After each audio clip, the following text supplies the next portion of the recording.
Do you know what doesn't work in sales anymore?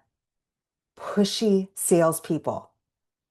Our people these days are way too savvy. They can sniff it out. The minute that you get someone who is pushy, you can sense it. How many times have you felt that? And you're like, ew, gross. Let me run for the hills, right? How fast can I get out of here?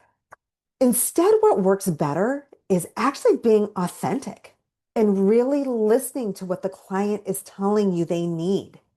And then finding how are you the right person for them? Is your service something that can solve their problems? Be listening for the problems that they're trying to solve. And then just talk to them authentically. Really, it's that easy. Now you need to be able to ask for the deal, get it done. So those are some other skills that need to happen. But no more with the pushy sales tactics. Please, it doesn't work.